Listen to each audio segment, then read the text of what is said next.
state Kirchhoff's first law. Kirchhoff's first law says that all of the charges going into a point come out of the point. So the sum of the charges in to a node or a junction equal the sum of the charges coming out, or the sum of the currents into a node equal the sum of the currents out. We can express that mathematically like the sum of the currents in equals the sum of the currents out. But you'd really want to kind of put that into a nice sentence, not just what those symbols stand as that. Like, for example, I would say where I is the current, and so on. All right, so we have a circuit down here. And it says a potentiometer is connected to a battery of electromotive force, EMF, 9.6 volts, and negligible internal resistance, as shown in figure 7.1. The maximum resistance of the potentiometer is 800 ohms. A resistor R of resistance 400 ohms is connected between the slider and end X of the potentiometer. State the potential difference across resistor R when the slider is positioned at end X of the potentiometer and then at end Y of the potentiometer. Okay, so we can see that this is a resistor that we kind of can slide the position. All right.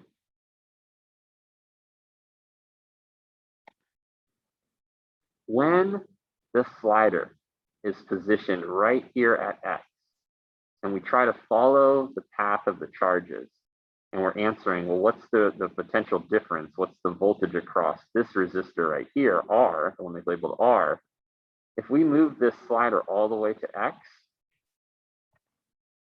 then consider that the charges are just going to go right through here, okay?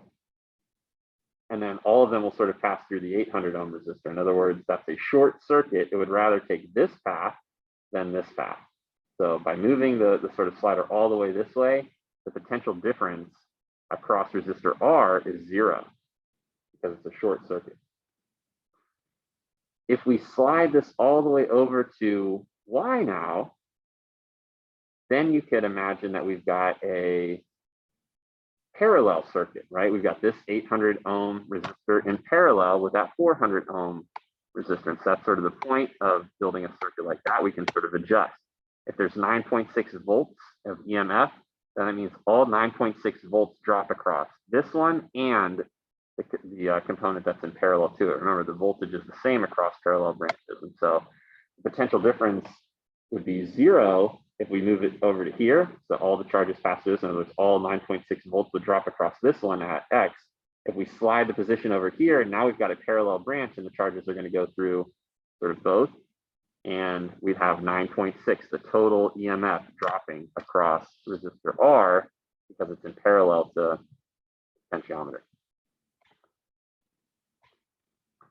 The question goes on to state, calculate the potential difference across resistor R when the slider is positioned halfway between X and Y. So we've sort of looked at the two extremes there, but what if we move it halfway in between? Okay, so we can sort of adjust our slider so that it's kind of where it looks like it is now. All right, so let's think about that. If it's halfway between this one, and this is 800 ohms, it's sort of like as we go across, it drops all, there's 800 ohms of total resistance. So we can kind of say that like right here, there's 400 ohms of resistance right there. And then there's 400 ohms of resistance on this side. And that's what's in parallel with this 400 ohms. So we need to be able to calculate the total current in this circuit based on the circuit resistance, something that we talked about at the beginning of class. So how do we collapse down a parallel branch to then combine it with this that's in series? So it's like this 400 ohm piece of this resistor is in series with these two guys that are in parallel. So we first calculate the parallel part of the circuit using the sum of the reciprocal resistances equals the reciprocal parallel resistance. And so this is how we calculate for a parallel part of a circuit. 1 over 400 plus 1 over 400 is 2 over 400. Nice little common denominator there.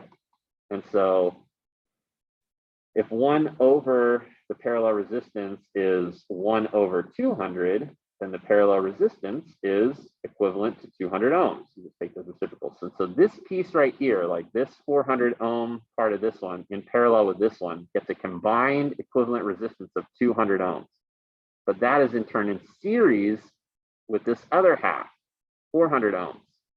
So then you use the series circuit calculation, and you realize that the total circuit resistance is 200 from this part, the parallel part, plus 400 left over from this half of the potentiometer. So we get a total circuit resistance of 600 ohms. Okay, 200 plus 400.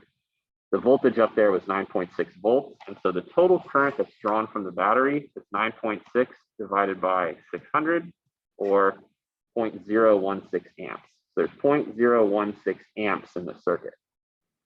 As those amps go across the 400 ohm half of the potentiometer, we're going to drop voltage V equals IR. And so R400 times that current, 0.016, gives 6.4 volts dropping across this, which means my parallel branch has all the rest of the voltage drop shared, right? Like there's the same voltage drop across my parallel parts. I'm just going to draw this 400 half like over here, right? So these are in parallel with this 400 in series.